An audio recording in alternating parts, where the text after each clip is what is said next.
welcome to today's episode of the Balanced Approach podcast. I'm your host, Louis Padian. I hope that you're doing well and are enjoying the podcast and the topics we've covered so far. These podcasts are released every Monday, Wednesday and Friday, so be sure to subscribe wherever you are listening to be kept up to date. So today we're covering, should you track your calories? For those of you who are unsure, what I mean by tracking your calories is monitoring your energy intake, using an app usually, using something where you can scan a barcode and it tots up how many calories you're eating per day, plus potentially some other useful information around protein, fiber, sugar, carbohydrates, and it can be a really useful tool, but we're going to have a look at whether you should or not. There are mainly two sides to this argument. There's the side that says you should always track your calories, as people need to know what they're eating and what's in their food, which is a valid point, but it's often rammed down people's throats a lot of the time, and they just sort of give you the positives of tracking your calories, but actually there can be some drawbacks as well. On the other side, especially on social media where it's team A versus team B, team track versus no track, there is the argument that you should never track your calories. Our ancestors didn't track their calories, you need to intuitively, and tracking causes eating disorders, and there's some validity to some of their points, apart from the last bit where actually there's no evidence to support that tracking your calories will lead to an eating disorder. So as you can see, there's two opposing views, and as always with the balanced approach, we try and give you a bit of balance, allowing you to make your own informed decision. So why should you track your calories? What are the benefits? Well, first of all, it's pretty accurate. It's one of the most accurate ways to measure your energy intake that you have. And day to day, for any person, the only other ways that we could do it would be a lot more expensive and inaccessible for a lot of people. So the fact that we can get it up on our phone is really, really useful, but also pretty accurate. It's a great learning tool as well. So one of the biggest things that happens when I work with clients is that we actually use it around food education to find out which foods that you're currently eating that we're sort of bringing into the plan or sort of bringing into your diet, what the calorie content is, what's better sources of protein, which foods are higher in fiber, potentially lower calories, lower calorie options of the same food, and then also looking at portion sizes around food as well. So tracking a food and putting it through your tracking app and saying, oh God, there's a lot of calories in that, and figuring out, well, if I want to have a bit of this food, what portion would I be able to have? So it's a really useful tool for that. And one of the other things as well that can be really useful that a lot of people don't give credit for is understanding the balance of meals. So when you're looking at creating a meal, looking at what foods are which foods are high in which nutrients, that can help you balance not only the macronutrient profile of the meal, but also the flavour and satiety and the taste of the meal as well.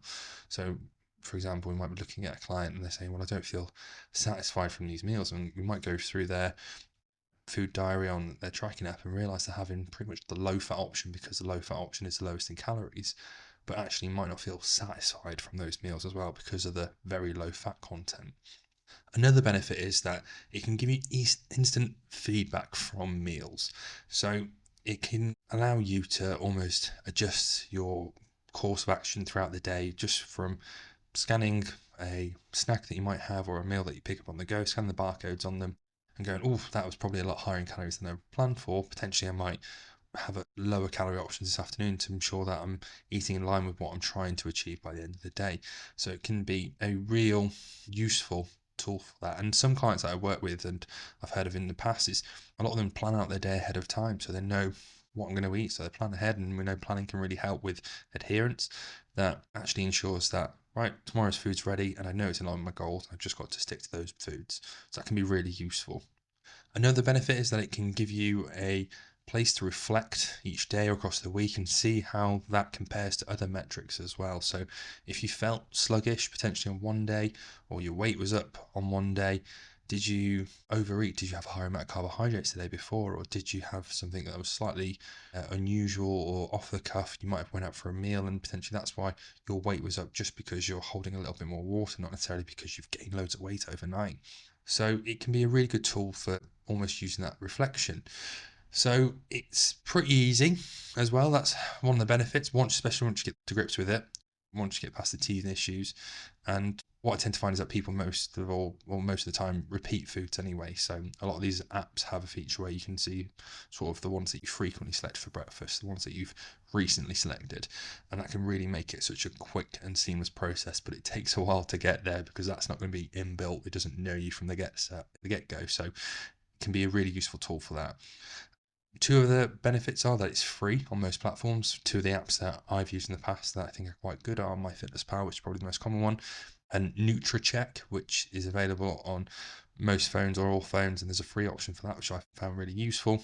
And another way that tracking can be really useful, it can free people up who've potentially had a fear around certain foods in the past, or fear that certain foods might give them cause weight gain, and actually can allow them to be more flexible with their eating and experiment with foods, knowing that actually if they're trying to lose weight, they can pretty much what they like within that calorie balance. Yes, there might be some drawbacks from that in regards to probably being a little bit more hungry if it's too processed, or is it not as balanced in the macronutrients or not as filling, but they can eat pretty much what they want within those lines and know that they're going to get an outcome in the end. So there's lots of benefits to tracking. But what are the drawbacks? So, as I said, it's great once it gets going, but getting started with it can be really tricky and pretty annoying for people, especially on MyFitnessPal. Some of the foods aren't as accurate or aren't certified, is probably the word, or ones they've checked. So you could type in and search a certain food and it'll come up with lots of different options, and some of them are correct, some of them have potentially the calories, but none of the macronutrients in there. It can just be a bit frustrating to get go with that. Next of all, if you don't have control of your food, say you're going out for a meal, then it can be a bit tricky, because if you can't scan the food or you don't know what's exactly in the foods, you can feel a bit lost. And that's often something that I work with my clients, is having multiple tools that we use to almost ensure that we're eating in line with what we're trying to achieve.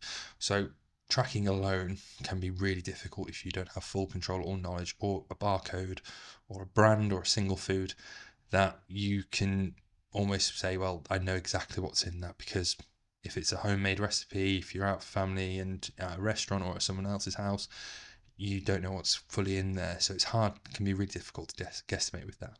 One of the negatives that I often see with people is that it can be just, once they've got used to it and they buy into it, they might only just tend to focus on the calories. And actually, we know that food offers so much more than calories. And that can be a really hard thing to break down eventually, is because when we're moving away from it, all they see is numbers, not necessarily how they feel after a meal, what their preferences are, satiety, and actually listening to their internal cues, because they're so used to listening to external cues such as an app on their phone. So may lead to that disconnect with internal cues such as hunger, satisfaction, and fullness, etc. And that could be a real drawback as well.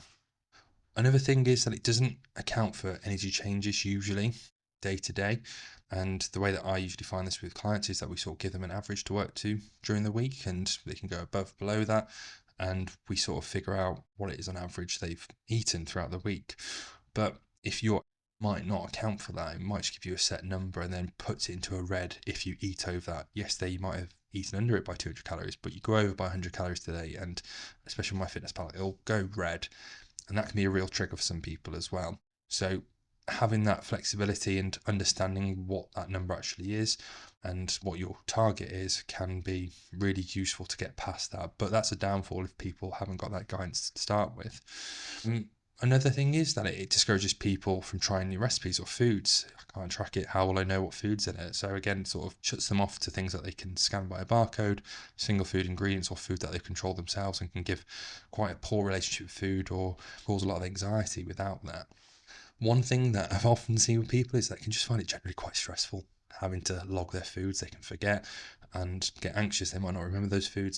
It can be quite a stress in itself, and that's what in a lot of patients or clients that I've worked with, we might work through that, but if it's not the right tool for them, then we'll try something else, and that's completely fine. So it's not the only tool that I use, but it's a tool that I've commonly used. But if we find that someone's finding it stressful, we'll probably remove it. And then last of all is, as I've said, that it's pretty accurate from the get-go. It's one of the most accurate tools that we have that's easily accessible. But like I said, there's inaccuracies within the app, but also Prepping food itself has inaccuracy, so does food labeling, which can be up to plus or minus 20%. So if you've got a food that say is on the label says, oh, it's 400 calories a serving, that could be between 320 calories or 480 calories. Then we've got whether the actual ingredients that they've put in there, so they've created a batch, they average out what that portion would be across that batch. But if it's say something that's got nuts in it, for example, more nuts might have ended up in one part of the recipe than the other, and therefore those nuts can be higher in calories, so it can push the calories up. Then we have the impact of digestion as well, which can affect or impact how many of the calories are absorbed of certain foods or the type of food that we've got. So there's lots of assumptions made about it. It's still a pretty accurate tool, but it's not perfect. So I've seen people stressing out that they've got to get to the exact amount of calories on their tracking app. Actually, that's not the case at all. It's just a pretty good guess of what the amount of calories in there. It's probably the best guess that we have, but it's not dead on. There'll be lots of different things around it. Same as your activity tracker. There's going to be errors in there. Same with tracking apps as well. So with those pros and cons, what should you do? Well, for a lot of my clients, where they're at, and it depends on what they value and what their goals are. So one of the key phrases that I use with a lot of my clients, and they're probably sick of me saying it, so if they're listening now, I apologise, is we talk about tools in the toolbox. So having specific tools for specific jobs and picking the right tool for the right job.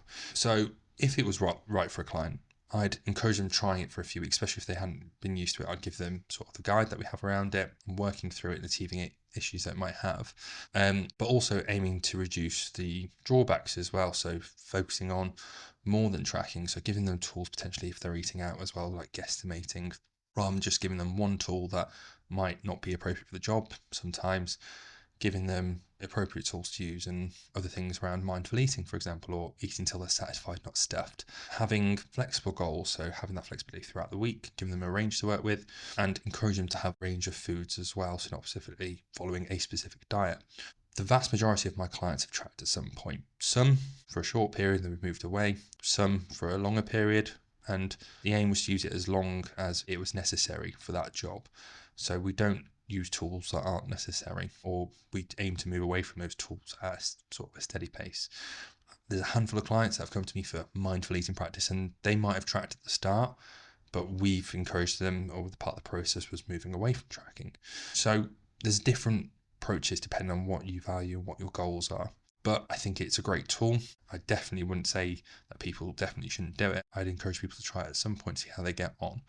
There are people who would probably benefit more from it. So if you're looking for what we call a compositional change or changes in your body, so if you're looking to gain muscle or weight loss, it can be a really useful tool. If you're an athlete or in sports performance or training a lot, it can help you with ensuring that you've got enough energy and you're getting all the nutrients to support you on that as well. If you're genuinely wanting to learn about food, it could be really useful as well, just a bit more of a curiosity approach. And one of the ones that I think is quite common that people might not sort of think of going to tracking is people who they feel like a wall. If people are feeling like they've made no progress in their training, their weight loss stalls, or they're trying to gain weight and they can't, low in energy or having any sort of digestive issues, it can give us a diary or a platform to work from and sort of identify trends, but also pick out what we think is happening might be actually not what's happening, something else might be. So might be feeling like they're eating enough with the trying to gain weight, but actually they're not actually eating a huge amount of calories, and maybe we need to have a look at ways to increase their calories without them feeling so full because they feel like they're full all the time. And a common way that we might do that, just in this example, would be probably having a bit more highly processed foods, potentially some more liquid foods, and looking at ways to increase their calories that way without impacting their fullness too much. And like I said, with digestive issues, I've used it in the past with like a food diary almost. So we're not actually looking at the calories elements. It's just a diary that's easy to use for people to reflect on and go, I had a flare up that day. What did I have preceding that? Okay, so there's these foods potentially. Next time I have a flare up, let's see if there's any trends across there. And again, that could be a useful tool.